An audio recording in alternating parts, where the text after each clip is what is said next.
This is an excerpt of a conversation between Gloria Naylor and Toni Morrison that took place in 1985.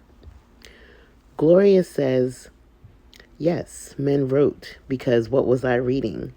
When I hit college, what was I reading in the Afro-American Studies department?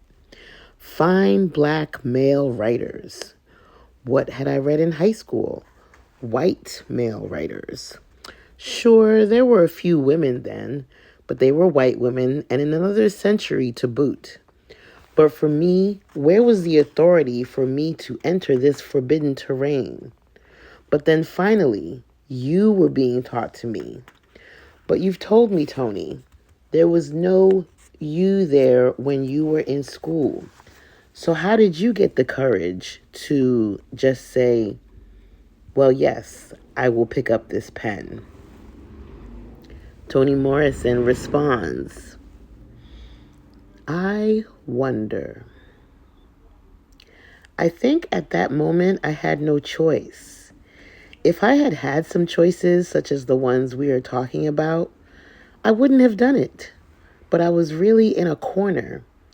And whatever was being threatened by the circumstances in which I found myself, alone with two children in a town where I didn't know anybody, I knew that I would not deliver to my children a parent that was of no use to them. So I was thrown back on, luckily the only thing I could depend on, my own resources. And I felt that the world was going by in some direction that I didn't understand, and I was not in it. Whatever was going on was not about me, and there were lots of noises being made about how wonderful I was. Black woman, you are my queen, quote unquote. I didn't believe it. I thought it sounded like something I had heard when I was 11, but the vocabulary was different. There was something in it I just didn't trust. It was too loud. It was too grand. It was almost like a wish rather than a fact. That the men were trying to say something that they didn't believe either.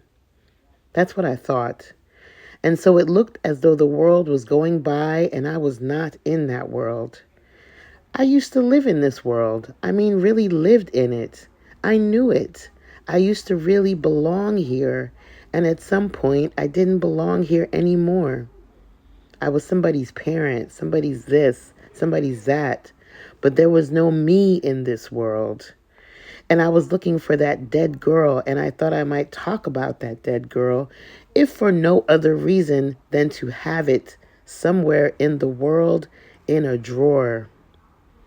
There was such a person. I had written this little story earlier just for some friends, so I took it out and I began to work it up. And all of those people were me. I was Picola, Claudia. I was everybody. And as I began to do it, I began to pick up scraps of things that I had seen or felt or didn't see or didn't feel, but imagined and speculated about and wondered about. And I fell in love with myself. I reclaimed myself and the world. A real revelation. I named it. I described it. I listed it. I identified it. I recreated it. And having done that at least, then the books belonged in the world.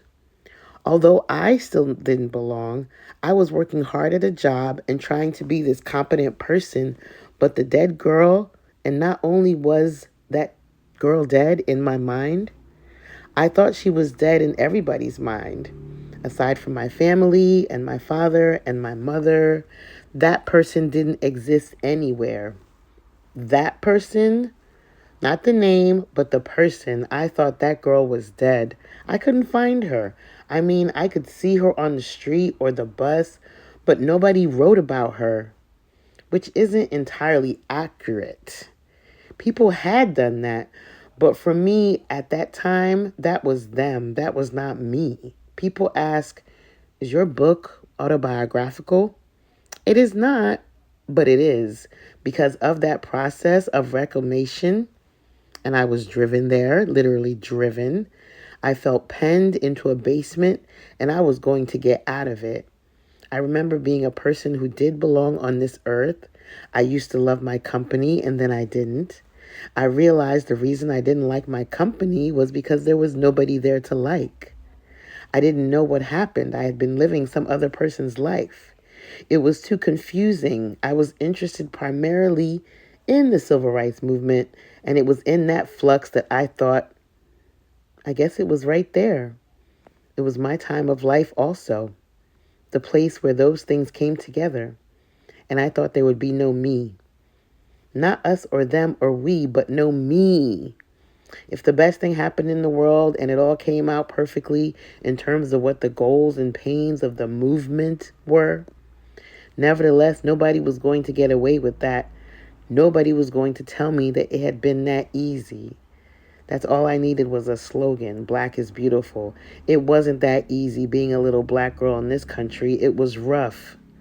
The psychological tricks you have to play in order to get through, and nobody said how it felt to be that. And you knew better, and you knew inside better. You knew you were not the person they were looking at, and to know that and to see what you saw in those other people's eyes was devastating. Some people made it, some didn't. And I wanted to explore it myself. But once having done that, having gone to those places, I knew I'd go there again. So when I said every now and then, well, I don't care if they publish it or not. I cared. But I didn't care enough not to do it again. If they had said all they said as they did, that they couldn't publish the book for various and sundry reasons. Gloria Naylor says, you mean The Bluest Eye was turned down before it was finally published? Toni Morrison says, many times.